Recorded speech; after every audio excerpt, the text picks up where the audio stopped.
வணக்கம் மக்களே. என்னடா இருட்டுக்குள்ளே இருக்கேன்னு பார்க்குறீங்களா? இன்றைக்கி நம்ம ஒரு கேம் ஆட போகிறோம். ஆவிகள் கிட்ட பேசுகிற ஒரு கேம். இந்த கேமை இப்படி தான் விளையாடணும். இதை வச்சு தான் விளையாடுவோமா?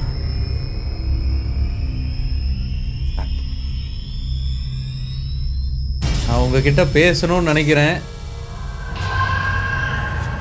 இந்த ரூமில் யாராவது இருக்கீங்க அப்படின்னா எனக்கு பதில் சொல்லுங்க. யாராவது இருக்கீங்களா? யாராவது இருக்கீங்களா? எஸ் எஸ்ன்னு பதில் சொல்லுங்க. எஸ்ன்னு வந்துருச்சு. சார் நான் தான் தெரியாம வைரம் வச்சிட்டேன். ஏண்டா எனக்குன்னு வந்து தெரிவிக்கலாடா. டப்புனு இருட்டுல எது எங்க இருக்குன்னு தெரியாம சுத்திக்கிட்டு இருக்கேன். டக்குன்னு பக்குன்னு இருக்கா இல்லையா? சரி போடு, லைட்டை போட்டு தொலை. நம்ம கொஞ்சம் தைரியமான ஆளா இருக்கனால சரியா போச்சு. இது தாங்க ஓஜா போடு. இப்படி தாங்க பேய ஆவிக்கிட்ட பேசுவாங்க. நான் குளருது, கொஞ்சம் ரிலாக்ஸ் ஆகிட்டு வரேன். எபிசோட் டைட்டில் போட்டு ஆரம்பிப்போம். Title please.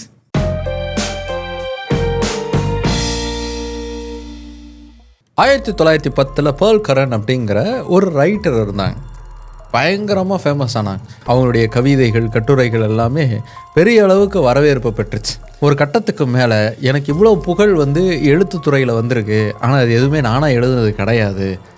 ஓஜா போர்டில் ஒரு ஸ்பிரிட், ஒரு ஆவி என்கிட்ட சொல்ல நான் எழுதுனது தான் இதெல்லாம் அப்படின்னு சொன்னாங்க. இவர் மட்டும் இல்லை, ஜேம்ஸ் மெரில் அப்படிங்கிறவர் 1980களெலாம் ரொம்ப ஃபேமஸாக இருந்தார். அவருக்கு புலிட்சர் ப்ரைஸ் கூட கிடச்சிது. அவரும் நான் வந்து இந்த ஓஜா போர்டை பயன்படுத்தி தான் எழுதியிருக்கேன், ஆனால் என்கிட்ட ஸ்பிரிட் டைரெக்டாக பேசுனது கிடையாது, என்னுடைய தாட் ப்ராசஸ் வந்து கரெக்டாக இருக்கா அப்படிங்கிறத நான் ஓஜா போர்டை பயன்படுத்தி ஸ்பிரிட்டோட டிஸ்கஸ் பண்ணி அதுக்கப்புறம் நான் எழுதியிருக்கேன் அப்படிங்கிற மாதிரி சொல்லியிருக்காரு. இதை ஏன் சொல்கிறேன் அப்படின்னா, நல்லா படித்தவங்க, இந்த கதை கவிதைகள்லாம் எழுதக்கூடியவங்க கூட இந்த மாதிரியான ஓஜா போர்டை பயன்படுத்தியிருக்காங்க, ஆவிங்க கிட்ட பேசியிருக்காங்க. இந்த மாதிரி கதை எத்தனையோ இருக்குது. 1956 ஹெலன் டவ் பெக் அப்படிங்கிற ஒருத்தர் இறந்து போயிட்டார். தன்னுடைய லட்சக்கணக்கான சொத்தை வந்து தன்னுடைய வேலையாட்களுக்கு வந்து எழுதி கொடுத்துருந்தார். அவருக்கு வாரிசு இல்லை அப்படிங்கிறதுனால தான்கிட்ட வேலை செஞ்ச 2 பேருக்கு வந்து உயிலுங்கிறத எழுதியிருந்தார். என்னடா உயில் எழுதி வச்சிருக்காரு நம்ம ஓனரு, சூப்பர்ரா அப்படின்னு சொல்லி திறந்து பார்த்தவங்களுக்கு ஷாக்கு தான் காத்துக்கிட்டு இருந்துச்சு. ஏன்னா ஆளுக்கு $1000 மட்டும் எழுதி வச்சுருந்தார். ஆனால் ஜான் கேல் ஃபோப்ஸ் அப்படிங்கிற ஒருத்தருக்கு, அவர் யாருன்னே தெரில, ஓஜா போர்டில் அவர் என்கிட்ட பேசினார், ஆவியாக வந்து பேசினார். அந்த ஆவிக்கு என்னுடைய சொத்தில் பாதிக்கு மேலே நான் எழுதி வச்சிட்றேன் அப்படின்னு அவர் எழுதி வச்சுட்டார். இதை பார்த்து ஷாக் ஆகிட்டாங்க 2 பேரும். உண்மையிலேயே அந்த ஆள் தான் எழுதி வச்சாரா, இல்லை அந்த ஆள் பேரை பயன்படுத்தி வேறு யாராவது எழுதி வச்சாங்களான்னு எங்களுக்கு தெரியலன்னு சொல்லி கோர்ட்டில் கேஸே போட்டாங்க. இப்படி ஓஜா போர்டில் பேசுகிற ஆவிங்க பேச்சை கேட்டு என்னென்னமோ காமெடியெல்லாம் உலகம் முழுக்க பண்ணியிருக்காங்க. 1930 ஒரு பொண்ணு 2 பேரை கொலை செஞ்சா. அந்த கொலை ஏன் செஞ்சேன் அப்படின்னா, ஓஜா போர்டில் ஒரு ஆவி வந்து என்கிட்ட சொல்லிச்சு, இவங்க 2 பேரையும் கொலை பண்ண சொல்லி, அதனால கொலை பண்ணேன் அப்படின்னு சொன்னான். அதே மாதிரி 1943 ஆர்மிக்கு ஒருத்தர் வந்து அப்ளை பண்ணியிருக்காரு. அவரை இன்டர்வியூ பண்ணுறாங்க. எதுக்குப்பா நீ ஆர்மிக்கு வர, என்ன நாட்டுக்கு நல்லது செய்யணும்னு வரியா அப்படின்னு கேள்வி கேட்டப்போ, என்கிட்ட ஓஜா போர்டில் ஒரு ஆவி பேசிச்சு, உனக்கு ஆர்மிக்கு போகிறதுக்கெலாம் நல்ல ஒரு வாய்ப்பு இருக்குது, பேசாமல் நீ அதுக்கு போகணும்னு சொல்லிச்சு, அதனால தான் நான் ஆர்மிக்கு வந்திருக்கேன் அப்படின்னு சொல்லி பதில் சொன்னாப்புல. இதை கேட்டு ஆர்மியில் இருக்கிறவங்களாம் ஷாக்காகி எஞ்சி வெளில போப்பா அப்படின்னு சொல்லியிருப்பாங்க தான் நினைக்கிறீங்க. அதான் இல்லை, யூ ஆர் அப்பாயிண்டட் அப்படின்னு ரொம்ப வரவேற்று அவருக்கு அப்பாயின்மெண்ட் கொடுத்தாங்க. ஏன்னா ஓஜா போர்டு எஸ்டிடி அந்த மாதிரி. அது என்னென்னு பார்க்குறதுக்கு முன்னாடி இந்த ஓஜா போர்டுனா என்ன அப்படிங்கிறத பார்ப்போம். ஓஜா போர்டு அப்படிங்கிறது ஆவிகள்கிட்ட பேசக்கூடிய ஒரு டூல். சரி, இந்த ஓஜா போர்டை பயன்படுத்தி எப்படி ஆவிகள்கிட்ட பேசுகிறாங்க, அது என்ன ப்ராசஸ் அப்படிங்கிறத இப்போ நம்ம டீட்டெயிலாக பார்த்துருவோம். இது தாங்க ஓஜா போர்டு. நம்ம ஓஜா போர்டுன்னு இதை சொன்னாலும் இதை ஆக்சுவலாக எப்படி ப்ரொனவுன்ஸ் பண்ணணும்னா விஜி போர்டு அப்படின்னு தான் சொல்லணும்.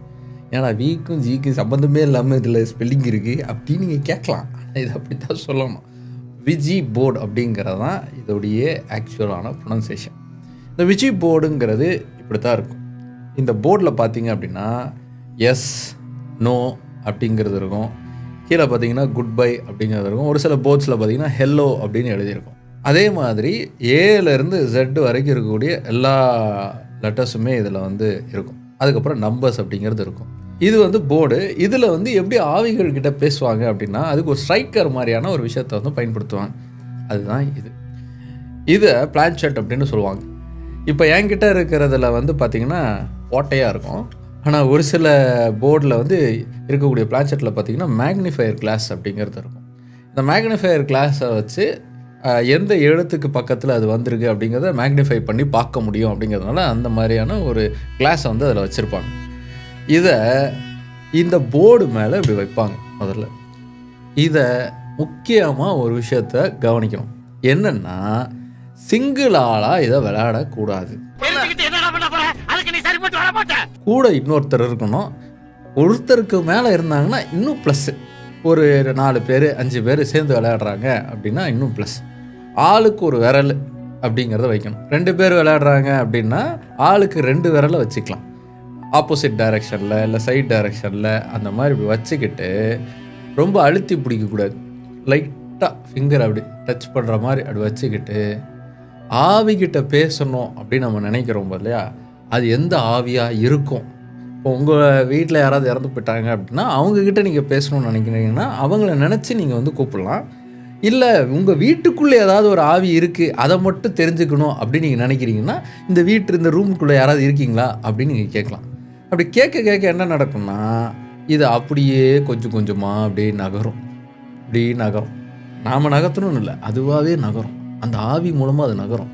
அப்படி நகர்ந்து கரெக்டாக எஸ்ஸில் போய் நின்றுச்சுன்னு வச்சுக்கோங்க, அப்போ அங்கே ஆவி இருக்குது, பதில் பேசுதுன்னு அர்த்தம். அதே மாதிரி நம்ம கேட்கக்கூடிய கேள்விக்கெலாம் எழுத்தை வச்சு அது பதில் சொல்லும். ஏதாவது ஒன்று கேட்குறீங்கன்னு வச்சுக்கோங்களேன், அதாவது உங்கள் தாத்தாவை கூப்பிட்டு, தாத்தா நீ எழுதி வச்ச சொத்து எங்கே தாத்தா இருக்குது அந்த பத்திரம் அப்படின்னு கேட்குறீங்கன்னா அந்த தாத்தா வந்து ABCDன்னு அந்த இடத்தோட பேரை சொல்லுவார். ஐயோ எங்கள் தாத்தாக்கு இங்கிலீஷ் படிக்க தெரியாது அப்படின்னு நீங்கள் ஒரு சில பேர் கேட்கலாம். அதுக்கு எதுவும் பண்ண முடியாது. ஏன்னா இதில் இருக்கிற ஒரே மெத்தட் வந்து இதுதான். ஒருவேளை இப்போ இருக்கக்கூடிய தாத்தா செத்ததுக்கப்புறமா அவர்கிட்ட பேசணும் அப்படிங்கிற ஆசைலாம் உங்களுக்கு இருந்துச்சுன்னா தாத்தாவை பக்கத்தில் உட்கார வச்சு ABCD கற்றுக் கொடுத்துருங்க. ஃப்யூச்சருக்கு யூஸ் ஆகும். இப்போ தெரியுதா? தெரியல. இப்போ தெரியுதா? தெரியல. இப்படி ஒவ்வொன்றா போவாங்க இல்லையா. இப்படி போனதுக்கப்புறமா பேசி முடிச்சாச்சு, இனிமேல் நான் கிளம்புறேன்பா, ரொம்ப நீ மொக்க போட்டுனுங்கிற உன் கேர்ள் ஃப்ரெண்டுக்கிட்ட பேசுகிற மாதிரி அப்படின்னு ஆவி டென்ஷன் ஆயிடுச்சுன்னா குட் பை அப்படின்னு சொல்லிட்டு கிளம்பிடும். ஒரு சில நேரத்தில் நாம் குட் பை சொல்ல வேண்டியிருக்கோம். ஓவராக பேசிக்கிட்டே இருக்கடா, எனக்கு இப்போ ரொம்ப முடியலடா அப்படின்னு நம்ம சொல்கிறோம் அப்படின்னா நாம் வந்து அதை குட் பை அப்படின்னு அதுக்கிட்ட கொண்டு போய் சொல்லி நாங்கள் கிளம்புறோம், கோச்சிக்காத அப்படின்னு சொல்லிட்டு கிளம்பலாம். ஸோ இதுதாங்க இந்த விஜி போர்டுடைய கேம் ரூல்ஸ். இப்படி தான் இந்த விஜி போர்டை வந்து விளையாடுவாங்க. சரி, உண்மையிலேயே ஆவி நாம் கேட்ட உடனே இதை நகர்த்துதா, அதுக்கான பாசிபிலிட்டி இருக்கா அப்படின்னு தெரிஞ்சுக்கிறதுக்கு முன்னாடி இந்த போர்டு யார் உருவாக்குனா, இதோடைய எஸ்டிடி தான் என்ன அப்படிங்கிறத பார்த்துருவோம். இந்த ஓஜா போர்டுடைய எஸ்டிடிங்கிறது இன்றைக்கி நேற்று இல்லைங்க, ரொம்ப வருஷத்துக்கு முன்னாடிலேருந்தே ஆரம்பிக்குது.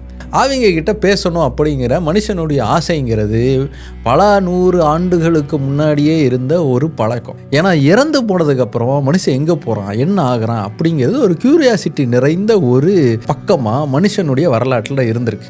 அதில் எப்படியாவது செத்து போனவங்க கிட்ட பேசினா நமக்கு ஏதாவது ஒன்று கிடைக்கும். அவங்க எங்கே போயிருக்காங்கன்னு தெரிஞ்சுக்கலாம், சந்தோஷமாக இருக்காங்களான்னு தெரிஞ்சுக்கலாம். நமக்கு கேட்க வேண்டிய கேள்வி இருக்கும், ஏதாவது சொத்து பத்து ஏதாவது பிரச்சனைகள்லாம் அவங்கக்கிட்ட கேட்கணும் போல் இருக்கும். அதெல்லாம் கேட்குறதுக்கு அவங்கக்கிட்ட பேசினா நல்லா இருக்குமே அப்படின்னு யோசித்தாங்க. இப்படி பேசுகிறதுக்கு ஒவ்வொரு கல்ச்சரும் ஒவ்வொரு விதமான வழிமுறைகளை வந்து பயன்படுத்தும். இப்போ நம்ம ஊரில் பார்த்திங்கன்னா சாமியாடி மாதிரி பேயாடி இருப்பாங்க, அவங்கக்கிட்ட வந்து பேய் வந்து அவங்கக்கிட்ட வந்து பேசும் அப்படிங்கிற மாதிரியான ஒரு கல்ச்சர் அப்படிங்கிறதெல்லாம் இருக்கு இல்லையா. இதை வந்து மீடியம் அப்படின்னு இங்கிலீஷில் வந்து சொல்லுவாங்க. இப்படி பேசுகிறதுக்கு ஒவ்வொரு வழிமுறை இருக்கிற மாதிரி ஆவிகள் நமக்கு சொல்கிறத நாம் எழுத்து வடிவமாக பார்க்கலாமே அப்படிங்கிற ஒரு தாட் ப்ராசஸ்ங்கிறது உருவாச்சு. எங்கே உருவாச்சுன்னா சைனாவில் உருவாச்சு. கிபி 1100 சைனாவில் உருவான ஒரு டெக்னிக் தான் இப்படி ஆவிகள் பேசுகிறத எழுதக்கூடிய டெக்னிக். இதை எப்படி சீனர்கள் பண்ணியிருக்காங்க அப்படின்னா, எழுதக்கூடிய ஒரு பென்சிலில் வந்து 2 பெரிய குச்சியை கட்டி அதை 2 பேர் பிடிச்சிப்பாங்க. அதுக்கப்புறமா பக்கத்தில் 2 சாமியாடிகள் நின்று ஆவிக்கான பூஜையை செய்வாங்க. அப்படி பூஜை செய்யும்போது ஆவி வந்து அது என்ன நினைக்குது அப்படிங்கிறத இந்த பேனாவில் வச்சு எழுதும். அப்படி எழுதும்போது அது என்ன எழுதியிருக்கு அப்படிங்கிறத படித்து அந்த ஆவி என்ன சொல்லியிருக்கு அப்படிங்கிறத அவங்க புரிஞ்சுக்கிறதுக்கு முயற்சி பண்ணுவாங்க. இப்படி கிபி 1100 தொடங்கின அந்த பழக்கம் அப்படிங்கிறது உலகம் முழுக்கவுமே பயங்கரமாக ஸ்ப்ரெட் ஆச்சு. குறிப்பாக ஆசிய நாடுகள் இந்த பழக்கங்கிறது அந்த காலத்தில் இருந்தே இருந்திருக்கு. ஐரோப்பாவில் இது எப்போ ஸ்ப்ரெட் ஆக ஆரம்பிச்சது அப்படின்னா கிபி 18-19 நூற்றாண்டுகளில் தான். அந்த சமயத்தில் ஸ்பிரிச்சுவலிசம் அப்படிங்கிறது ஐரோப்பாவில் வளர ஆரம்பிச்சது. இந்த ஸ்பிரிச்சுவலிசம்னா என்னென்னா ஆவிகள்கிட்ட பேச முடியும் அப்படிங்கிற ஒரு கான்செப்ட் கொண்டது தான் இந்த ஸ்பிரிச்சுவலிசம். இப்படி பேசுகிறதுக்கு மீடியம்ஸ் அப்படிங்கிறவங்க இருந்தாங்க. அதாவது ஆவிகளுக்கும் நமக்கும் நடுவில் ஒரு மீடியமாக அவங்க செயல்பட்டு அவங்க என்ன சொல்கிறாங்கன்னு கேட்டு நமக்கும் நாம் என்ன சொல்கிறோம் அப்படிங்கிறத கேட்டு அவங்களுக்கும் பேசுகிறவங்க தான் இந்த மீடியம். இந்த மீடியம்ங்கிறது ரொம்ப பயங்கரமாக ஸ்ப்ரெட் ஆனது எப்போனா ஃபாக்ஸ் சிஸ்டர்ஸ் அப்படிங்கிறவங்க வந்ததுக்கப்புறமா தான். ஃபாக்ஸ் சிஸ்டர் அப்படிங்கிறவங்க ஒரு சகோதரிகள். எங்களை ஒரு ஆவி வந்து பின்னாடி சுற்றிக்கிட்டே இருக்குது, எங்களை போட்டு டார்ச்சர் பண்ணுது, கதவை தட்டுறது மூலமாக ஜன்னலில் வந்து தட்டுறது மூலமாக எங்ககிட்ட அது கம்யூனிகேட் பண்ணுது அப்படின்னு சொல்ல ஆரம்பித்தாங்க. இது பயங்கரமாக ஸ்ப்ரெட் ஆக ஆரம்பித்து அவங்களுடைய புகழ் எங்கேயோ போயிடுச்சு. நிறைய இடங்களுக்கு டூர்லாம் அவங்க போனாங்க. இந்த ஏஆர் ரஹ்மான், யுவன் சங்கர் ராஜா, இளையராஜா இவங்கெல்லாம் டூர் போகிறாங்கல்ல, மியூசிக்கல் டூர். அந்த மாதிரி இவங்க ஆவி டூர் அப்படின்னு ஒரு ஆவி டூரே வந்து அந்த காலத்தில் நடத்தியிருக்காங்க. ஒவ்வொரு ஊருக்கும் போய் அங்கே ஒரு பெரிய மீட்டிங்கை போட்டு நாங்கள் ஆவிங்கக்கிட்ட எப்படி பேசுகிறோம் அப்படிங்கிறதெல்லாம் அவங்க டெமான்ஸ்ட்ரேட் பண்ணி காமிச்சிருக்காங்க. இந்த ஆவிகள்கிட்ட பேசுகிறதுக்கு இந்த மீடியம் இருக்காங்க இல்லையா, இப்படி மீடியமாக இருக்கிறவங்க வார்த்தைகளால் பேசுகிறத தாண்டி ஆவி இங்கே வந்துருச்சு, இங்கே நம்மக்கிட்ட அவங்க பேச ஆரம்பிக்கிறாங்க அப்படிங்கிறதெல்லாம் அங்கே இருக்கிறவங்களுக்கும் ஒரு செயல்முறை மூலமாக நம்ப வைக்கிறதுக்காக நிறைய டெக்னிக்ஸ் எல்லாம் அவங்க யூஸ் பண்ணாங்க. அதில் ஒரு சில இதெல்லாம் வந்து என்னென்னா மூவிங் டேபிள் அப்படின்னு சொல்லுவாங்க. அதாவது ஒரு டேபிளை சுற்றி உட்காந்துருப்பாங்க, ஆவியை கூப்பிட்டுக்கிட்டே இருப்பாங்க. ஆவி வந்துருச்சுன்னா அந்த டேபிள் தானாகவே நகரும். அப்படி நகர்ந்துருச்சுன்னா ஆவி வந்துருச்சு பாருங்கள் அப்படின்னு கன்ஃபார்ம் பண்ணிவிட்டு அதுக்கப்புறமா பேச ஆரம்பிப்பாங்க. இதே மாதிரி ஏதாவது ஒரு பொருளை வச்சுட்டு அந்த பொருள் நகருதா இல்லையா அப்படின்னு அந்த பொருள் மேலே கை வச்சு பார்த்துக்கிட்டே இருப்பாங்க. அந்த பொருள் கொஞ்சமாக நகர்ந்த உடனே ஆவி வந்துருச்சு, இப்போ பேச ஆரம்பிக்கலாம் அப்படின்னு பேசுவாங்க. இப்படி அந்த சகோதரிகள் ஃபேமஸ் ஆகிறத பார்த்து ஏன்டா நாமளும் பேசாமல் ஆவிக்கிட்ட பேசலாமே அப்படின்னு நிறைய பேர் இப்படி மீடியமாக உருவாக ஆரம்பித்தாங்க. இந்த ஒரு ட்ரெண்டு அப்படிங்கிறது அமெரிக்காவுக்கும் அப்படியே ட்ராவல் ஆக ஆரம்பிச்சிது. ஏன்னா இங்கே ஐரோப்பாவில் என்னெல்லாம் நடந்துச்சோ அதெல்லாம் அப்படியே அமெரிக்காவில் கொஞ்ச நாளுக்கு அப்புறமா நடக்கும். அதுதான் அப்போவும் நடந்துச்சு. அமெரிக்காவில் இந்த மீடியம் பிஸ்னஸ்ங்கிறது பிச்சுக்கிட்டு போச்சு. ஏன்னா சிவில் வார்னால் நிறைய பேர் இறந்து போயிருந்தாங்க. வீட்டில் ஒரு சாவுங்கிறது கண்டிப்பாக இருக்கக்கூடிய ஒரு சூழலாம் அப்போ அமெரிக்கா இருந்துச்சு. செத்தவங்க கிட்ட எப்படியாவது பேசணுங்கிற ஏக்கங்கிறது அப்போ அமெரிக்க மக்கள்கிட்ட அதிகமாக இருந்த காலகட்டம். அதனால் இந்த மீடியம்ஸாக இருக்கிறவங்களுக்கு நல்லா காசு அப்படிங்கிறது கிடச்சிக்கிட்டே இருந்துச்சு. அப்போ 1886 ஒஹாயோவில் ஒரு பேப்பர் ஆர்டிக்கல்ங்கிறது வந்துச்சு, நியூஸ் பேப்பர் ஆர்டிக்கல்ங்கிறது வந்தது. டாக்கிங் போர்டுன்னு ஒரு போர்டு வந்து இருக்குது, அந்த போர்டு மூலமாக ஆவிக்கிட்ட வந்து ஒரு சில பேர் பேசுகிறாங்க அப்படின்னு ஒரு ஆர்டிக்கல் வந்து வந்துச்சு. அந்த டாக்கிங் போர்டு எப்படி இருக்கும், அது எப்படி யூஸ் பண்ணாங்க அப்படிங்கிறதெல்லாம் யாருக்கும் தெரியல. ஆனால் அந்த நியூஸ் ஆர்டிக்கல் வந்து அமெரிக்கா முழுக்க ஒரு சலசலப்பை உருவாக்குச்சு. அப்போ பால்டிமோரில் ஒரு கேரக்டரு இந்த நியூஸ் ஆர்டிக்கலை படிக்குது. அந்த கேரக்டர் ஏன் நாமளும் இதே மாதிரியான ஒரு போர்டை உருவாக்கக்கூடாதுன்னு யோசிச்சது. அதுக்காக ஒரு போர்டை டிசைன் பண்ணிச்சு. அந்த போர்டு தான் இந்த போர்டு. 1890 இந்த போர்டை உருவாக்கினாப்புல இப்போ வரைக்கும் இந்த போர்டு அதே மாதிரி தான் இருக்குது. பெருசாக எந்த சேஞ்சுமே அடையலை. அப்படி உருவாக்கப்பட்ட இந்த போர்டு இருக்கு இல்லையா, இதை யார் உருவாக்குனாங்கன்னா அவருடைய பேர் bond, Elijah bond. Elijah bond இந்த போர்டை உருவாக்கிட்டு இதை வச்சு ஆவிகள்கிட்ட பேச முடியும் அப்படின்னு முடிவெடுக்கிறார். இதுக்கு என்ன பேர் வைக்கலாம் அப்படின்னு அவர் யோசிக்கிறார். அப்படி யோசிக்கும் போது தான் அவருக்கு இன்னொருத்தருடைய ஞாபகம் வருது. இன்னொருத்தருடைய ஞாபகம் அப்போ தான் வரணும் இல்லை, எப்போவுமே இருக்கிறதுக்கு வாய்ப்பு இருக்குது. ஏன்னா அது அவருடைய மச்சினிச்சு. ஹெலன் பீட்டர் அப்படிங்கிறவங்க எலிஜா பாண்டுடைய மனைவியுடைய சகோதரி. இவங்க ஒரு மீடியமாக இருந்து பல பேருக்கு ஆவிகள்கிட்ட பேசி அதன் மூலமாக சம்பாத்தியத்தை பார்த்துக்கிட்டு இருந்தாங்க. இவங்க கிட்ட எலிஜா பாண்ட் போகிறார். ஒருவேளை இவங்களை பார்த்து தான் இப்படி ஒரு போர்டை கண்டுபிடிக்கலாம் அப்படிங்கிற யோசனைக்கு கூட அவர் வந்திருக்கலாம், சொல்ல முடியாது.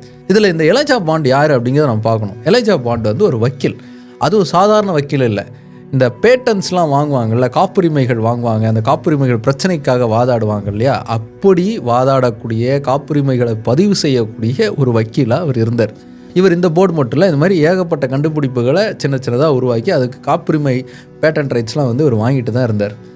இந்த போர்டை இவர் கண்டுபிடிச்சதுக்கு அப்புறமா நேராக ஹெலன் கிட்ட போகிறார். ஹெலன் கிட்ட போய், நான் இந்த மாதிரி ஒரு போர்டை கண்டுபிடிச்சிட்டேன், இந்த போர்டை வந்து மாஸாக ப்ரொடக்ஷன் பண்ணி இதை விற்கிறதுக்குன்னே நான் ஒரு கம்பெனியாகவும் உருவாக்கிட்டேன். அந்த கம்பெனியுடைய பேர் கெனட் நாவல்ட்டி கம்பெனி. இந்த கம்பெனி மூலமாக உருவாக்க போகிற இந்த போர்டுக்கு பிராண்ட் நேம்னு ஒன்று வைக்கணும், அதை தான் யோசனை பண்ணிக்கிட்டு இருக்கேன் அப்படின்னு சொல்கிறார். அதுக்கு ஹெலன் என்ன சொன்னாங்க, பேசாமல் நான் ஆவிங்கக்கிட்டே கேட்டுருவோம் அப்படின்னு சொல்கிறாங்க. ஒரு ரூமில் இதுக்காக உட்காந்து நம்ம இந்த இப்போ பார்த்தோம் இல்லையா அந்த விஜி போர்டை எப்படி விளையாண்டணும்னு, அதே மாதிரி இந்த போர்டில் 2 பேரும் வந்து இந்த பிளான்ஷெட்டை வச்சு விளையாட ஆரம்பிக்கிறாங்க. அந்த போர்டுக்கிட்டே கேட்குறாங்க, உனக்கு நாங்கள் என்ன பேர் வைக்கணும் அப்படின்னு. அந்த போர்டு விஜி அப்படின்னு சொல்லி அந்த டெக்ஸ்ட்டை வந்து காட்டுது. இதுக்கு என்ன அர்த்தம்னு அவங்களுக்கு புரியல. என்ன புரிய மாட்டேங்குது, இதுக்கு என்னப்பா அர்த்தம் அப்படின்னு ஹெலன் மறுபடியும் கேட்கும்போது அது குட் லக் அப்படின்னு பதில் சொல்லிச்சு. அப்போது குட் லக்குங்கிற அர்த்தத்தில் தான் இந்த பேர் வச்சுருக்கு போலன்னு இதையே பேராக இந்த போர்டுக்கு வந்து அவங்க வைக்கிறாங்க.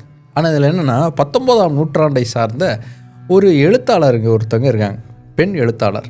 அவங்களுடைய பேர் வந்து மரியா லூசி ராமே. இவங்க தன்னுடைய புனைப்பெயராக வச்சு பயன்படுத்தினது வந்து ஒய்டா. இந்த ஒய்டா அப்படிங்கிற இவங்களுடைய ஃபோட்டோவை தான் ஹெலன் அப்போது இந்த பேரை வைக்கும்போது அவங்க கழுத்தில் நெக்லஸாக போட்டிருந்தாங்க. அந்த பெண் எழுத்தாளருடைய ஃபோட்டோவை பார்த்து அதுலேருந்து இன்ஸ்பயர் ஆகி அவங்களுடைய பேர்லேருந்து தான் இந்த பேரை வச்சாங்களா, இல்லை உண்மையிலேயே ஆவி வந்து பேசிச்சா அப்படிங்கிறது ஹெலனுக்கும் அவங்க மச்சானுக்கும் தான் தெரியும். பேரை வச்சாச்சு, போய் பேட்டன்ட் பண்ணிடுவோம் அப்படின்னு எலிஜா பாண்ட் வந்து என்ன பண்ணுறாரு, பேட்டன்ட் ஆஃபீஸுக்கு போகிறாரு. பால்டிமோரில் இதெல்லாம் ஒரு பேட்டன்ட்டு தூக்கிட்டு வந்த போடா அப்படியா அப்படின்னு துரத்தி விட்டாங்க. வாஷிங்டன் டிசிக்கு போகிறாரு. அங்கே போய் பேட்டன்ட் பண்ணணுன்னு போனால் இல்லைப்பா அதெல்லாம் செட் ஆகாது, எங்களுடைய ஹெட்டுக்கு நீங்கள் போய் ஒரு ஸ்பெஷல் லெட்டர் வாங்கினீங்கன்னா வேணால் பண்ணலாம் அப்படின்னு சொல்கிறாங்க. உன்னை பேட்டன்ட் ஆஃபீஸுடைய ஹெட் போஸ்ட்டில் இருப்பார்ல அவரை போய் எலிஜா பாண்ட் பார்க்குறாரு. என் பேர் என்னன்னு இந்த போர்டு சொல்லிருச்சுன்னா நான் உனக்கு பேட்டன்ட் தரேன் அப்படின்னு அவர் சொல்கிறார். அவருடைய பேரை கரெக்டாக அந்த போர்டு வந்து சொல்லிருச்சு. ஏன்னா எலிஜா பாண்ட் அவர் முன்னாடியே ஆவிகிட்ட பேசுகிறாரு, அவர் பேர் கரெக்டாக வந்துருச்சு. இது யாராலையும் பண்ண முடியாது, ஆவியால் மட்டும்தான் அது பண்ண முடியும் அப்படின்னு பேட்டன்ட்டை கொடுத்துருக்காரு அந்த ஆஃபீஸர். அதாவது அவர் பேர் என்னன்னு யாருக்குமே தெரியாது. அதுவும் குறிப்பாக பேட்டன்ட்டுக்காகவே வேலை செய்யக்கூடிய வக்கீலாக இருக்கக்கூடிய எலிஜா பாண்டுக்கு கண்டிப்பாக தெரிஞ்சிருக்காது. அதனால் அவர் வந்து ஆவிங்க கிட்ட மூலமாக பேசி ஆவிங்க தான் அந்த பேர் அவருக்கு சொல்லியிருக்கு அப்படிங்கிறத நாம் இப்போ நம்பணும். நான் நம்பிட்டேன், நீங்களும் நம்பிடுங்க. உண்மைதான் நம்புறேன், தெரிஞ்ச புள்ள வாங்க. அப்படி பேட்டன்ட் கிடச்சதுக்கு அப்புறமா தாங்க வேற லெவலுக்கு இந்த விஜி போர்டு வந்து பிக்கப் ஆச்சு. இந்த விஜி போர்டை ரொம்ப கம்மியான காஸ்ட்டுக்கு ப்ரொடக்ஷன் பண்ணி கொண்டு வந்தாங்க. பெருசாக செலவு இல்லைல்ல, வெறும் ஒரு அட்டை மாதிரி இதில் எழுதிட்டு வெளியிட்டால் போதும் அப்படின்னு தானே இருந்துச்சு. பயங்கர சேல்ஸு, வேறு லெவலுக்கு சேல்ஸு பிச்சுக்கிட்டு போக ஆரம்பிச்சிது. ஒரு கட்டத்தில் இது நல்ல பிஸ்னஸ் ஆகிக்கிட்டே இருக்கப்பா அப்படின்னு பார்த்து எலிஜா பாண்டுக்கிட்ட வேலை செஞ்சுக்கிட்டு இருந்த ஒருத்தர், நான் தனியாக ஒரு கம்பெனி ஆரம்பித்து இந்த போர்டை வந்து ப்ரொடக்ஷன் பண்ணி நான் விற்றுக்கிறேன் அப்படின்னு லைசன்ஸ் வாங்கி அவர் வந்து விற்றுக்க ஆரம்பித்தார். அவர் பெரிய பணக்காரராகவே ஆகிட்டார். ஏன் இந்த அளவுக்கு இதுக்கு ஒரு டிமாண்ட் இருந்தது அப்படின்னா, இது ஒரு விளையாட்டாக தான் இன்ட்ரடியூஸ் ஆச்சு. முன்னாடிலாம் வந்து டாய் ஷாப்ஸில் பொம்மைங்க விற்கிற மாதிரி இதையும் விற்றுக்கிட்டு இருந்திருக்காங்க. இதை வாங்கிட்டு போய் விளையாடவும் செஞ்சுருக்காங்க. ஏன்னா இந்த அமெரிக்கன் சிவில் வாருக்கு அப்புறமா ஃபஸ்ட்டு வேர்ல்டு வார் வந்துச்சு, கிரேட் டிப்ரெஷன் வந்துச்சு, அதுக்கப்புறமா செகண்ட் வேர்ல்டு வார் வந்துச்சு, அதுக்கப்புறமா கோல்டு வார் டைமில் வியட்நாம் போர்லாம் நடந்துச்சு. இப்படி தொடர்ந்து போர்கள் நடந்துக்கிட்டே இருந்தது, மரணங்கள் நிகழ்ந்துக்கிட்டே இருந்தது. அந்த மரணங்கள் மூலமாக இழப்பு ஏற்பட்டவங்களில் எப்படியாவது இழந்தவர்கள்கிட்ட பேசணும்னு முயற்சி பண்ணிக்கிட்டே இருந்தாங்க. அதனால் இந்த போர்டுடைய சேல்ஸுங்கிறது கண்ணா பின்னான்னு போய்கிட்டே இருந்துச்சு. மோனோபோலி அப்படிங்கிற கேம் தான் இருக்கிறதுலையே ரொம்ப ஃபேமஸான கேம், அதிகமாக சேல்ஸ் ஆகிட்டு இருக்கக்கூடிய ஒரு கேம் அப்படின்னு சொல்லுவாங்க. அந்த சேல்ஸையே இது வந்து கடந்து போயிடுச்சு. அதுலேயும் 1944 நியூயார்க்கில் இருக்கக்கூடிய ஒரு கடையில் 50,000 போர்டுங்கிறது ஒரு மாதத்துலேயே விற்று தீர்ந்துச்சுன்னா எந்த அளவுக்கு சேல்ஸுங்கிறது இந்த போர்டுக்கு இருந்திருக்கும்னு கணக்கு பண்ணி பார்த்துக்குவாங்க. அப்படி பிச்சுக்கிட்டு போன இந்த சேல்ஸுங்கிறது பிச்சுக்கிட்டு போனது எப்போ அப்படின்னா, ஒரு படம் வந்ததுக்கப்புறமா 1973 த எக்ஸாசிஸ்ட் அப்படிங்கிற ஒரு படம்ங்கிறது ரிலீஸ் ஆச்சு. இந்த படம் வந்ததுக்கப்புறமா தான் இந்த விஜி போர்டுடைய பேருங்கிறது மொத்தமாக டேமேஜ் ஆச்சு. இந்த படத்தில் கதை எப்படின்னா, ஒரு பொண்ணு வந்து இந்த விஜி போர்டை வச்சு விளையாடுவா. அப்போது வந்து ஒரு கெட்ட ஆவி வந்து அவள் உடம்புக்குள்ளே வந்துடும். அதனால் அவள் ரொம்ப கஷ்டப்படுவா. அவள் உயிரை காப்பாற்றுறதுக்காக அவள் குடும்பமே போராடும் அப்படிங்கிறது தான் இந்த படத்துடைய கதை. இந்த படத்தை வந்து பார்க்குறதா இருந்தால் சாப்பிட்டுலாம் முடிச்சுட்டு அதுக்கப்புறமா பாருங்கள். சாப்பிட்டதுக்கப்புறம் உடனே பார்த்துடாதீங்க, கொம்பிட்டு வந்துடும். இந்த படம் அப்படிங்கிறது ஒரு ரியல் லைஃப் இன்சிடெண்ட்டை வச்சு எடுக்கப்பட்ட ஒரு படம்னு பேசப்பட்டுச்சு. ஏன்னா இந்த படத்துடைய மூலக்கதை அப்படிங்கிற ஒரு நாவல்லேருந்து எடுத்திருந்தாங்க. அந்த நாவலை எழுதினவர், நான் எனக்கு தெரிஞ்ச ஒரு பையனுக்கு இந்த பாதிப்பு வந்துச்சு, அதை தெரிஞ்சுக்கிறதுக்காக நான் இந்த விஜி போர்டை விளையாண்டேன். இதை விளையாண்டதுக்கப்புறமா என் வாழ்க்கையிலேயே நிறைய ட்ராஜடிலாம் நடந்துச்சு, அதனால் இந்த விஜி போர்டை வந்து எல்லாருக்கும் போய் சொல்லணும் அப்படிங்கிறதுக்காக இந்த நாவல் எழுதினேன் அப்படின்னு சொல்லி சொன்னார். இது எல்லாம் சேர்த்து இந்த விஜி போர்டுக்கான பேரை பயங்கரமாக டேமேஜ் பண்ண ஆரம்பிச்சிருச்சு. அது மட்டும் இல்லாமல் சர்ச்சஸ் மாதிரியான ரிலீஜியஸ் இன்ஸ்டிடியூஷன்ஸ் இருக்கும் இல்லையா, அவங்கெல்லாம் இந்த போர்டை தொடக்கூடாது, சாத்தான் நேரடியாக பேசுகிறதுக்கு இந்த போர்டை தான் பயன்படுத்துது, அதனால் அந்த போர்டை தொற்றாதீங்க அப்படின்னு சொல்லி பிரச்சாரம் பண்ண ஆரம்பிச்சிட்டாங்க. இதன் காரணமாக இந்த போர்டுடைய வேல்யூங்கிறது குறைஞ்சி போய் இந்த போர்டுங்கிறதே ரகசியமாக விளையாடக்கூடிய ஒரு விளையாட்டாகவே மாறிடுச்சு. சரி, உண்மையிலேயே இந்த விஜி போர்டில் ஆவிங்க தான் பேசுது, ஆவிங்க மூலமாக தான் நமக்கு இந்த எழுத்துக்கள்லாம் வருதா அப்படின்னு பார்த்தா இல்லை. ஆக்சுவலாக எப்படி இந்த போர்டில் இந்த பிளான்ஷெட்டுங்கிறது நகருது அப்படின்னா அதுக்கு காரணம் இடியோ மோட்டார் அப்படிங்கிற ஒரு விஷயந்தான். இந்த இடியோ மோட்டார் அப்படிங்கிறது என்ன? நம்ம மசில்ஸ் இருக்கு இல்லையா, நம்ம மசில் மெமரிங்கிறது நம்மளையே அறியாமல் ஒரு சில மெமரி மூலமாக நாம் ஒரு சில விஷயங்கள் பண்ணுவோம். அதுதான் இந்த இடியோ மோட்டார் அப்படிங்கிறதுக்குள்ளே வரும். இப்போ ஒரு பெண்டுலம் மாதிரியான ஒரு விஷயத்தை தொங்க விட்டுட்டு அது இப்போ சுற்றும் பாருங்க அப்படின்னா அது சுற்றும் இல்லையா. அது எப்படி சுற்றுதுன்னா நாம் லைட்டாக மூவ் பண்ணியிருப்போம், நான் பண்ணவே இல்லை அப்படின்னு நம்ம சொல்லுவோம். நம்மளையே அறியாமல் நாம் சின்னதாக அதில் ஒரு மூமெண்ட் அப்படிங்கிறது நமக்கு கொடுத்துருவோம். இப்படி நம்மளே அறியாமல் நம்மளுடைய மசில் ஒன்று செஞ்சிருது இல்லையா, இதுதான் இடியோ மோட்டார் எஃபெக்ட்ஸ் அப்படின்னு சொல்லுவாங்க. 19ஆம் நூற்றாண்டுடைய இறுதி காலகட்டத்தில் இதை பற்றின கான்செப்ட் அப்படிங்கிறது உருவாக ஆரம்பித்தது. அதுலேயும் குறிப்பாக இந்த ஸ்பிரிச்சுவலிசம் வளர ஆரம்பித்தப்போ தான் இந்த டேபிள்லாம் நகருது, அது நகருது, பாத்திரம் நகருது அப்படின்னு சொல்ல ஆரம்பித்தப்போ எப்படி இது நகருது அப்படின்னு ஸ்டடி பண்ண ஆரம்பித்தாங்க. அப்போ தான் இப்படி நம்மளே அறியாமல் நம்மளுடைய மசில்ஸ்லாம் செயல்படுது அப்படிங்கிறத சயின்டிஸ்ட்லாம் கண்டுபிடிச்சாங்க. நம்மளை அறியாமல் நம்மளுடைய மசிலே செயல்படும் போது இந்த கேம் பார்த்திங்கன்னா ஒருத்தர் விளையாடுறதில்ல, 2 பேர் 3 பேருக்கு மேலே விளையாடணும். அப்போ ஆளுக்கு ஒவ்வொருத்தருடைய மசில் செயல்படுதுன்னா ஏதாவது ஒரு பக்கம் இது இழுத்துக்கிட்டு போகும். அப்படி இழுத்துக்கிட்டு போகும்போது அது ஏதாவது ஒரு பதிலை சொல்லும். அதுதான் இந்த ஆவிகள் சொல்கிற பதில் அப்படின்னு நம்ம நம்பிக்கிறோம். அவ்வளோதான். சுமாராக ஒரு 10 வருஷத்துக்கு முன்னாடி பிரிட்டிஷ் கொலம்பியா யூனிவர்சிட்டியை சார்ந்த ரொனால்ட் ரென்சிக், ஹெலன் கவுச்சோவ், சிட்னி ஃபெல்ஸ் அப்படிங்கிற 3 பேர் இந்த விஜி போர்டை வச்சு ஒரு ரிசர்ச் அப்படிங்கிறத பண்ணுறாங்க. பார்ட்டிசிபெண்ட்ஸை வர வச்சு அவங்க கிட்ட நீங்கள் இந்த கேமை விளையாடுங்க அப்படின்னு சொல்கிறாங்க. அதுக்கு நிறைய டெக்னிக்ஸை யூஸ் பண்ணுறாங்க. எப்படின்னா பக்கத்து ரூமில் ஒருத்தர் இருக்கார், அவர் மூலமாக அவங்க ஒரு ரோபாட்டுங்கிறது விளையாடுது.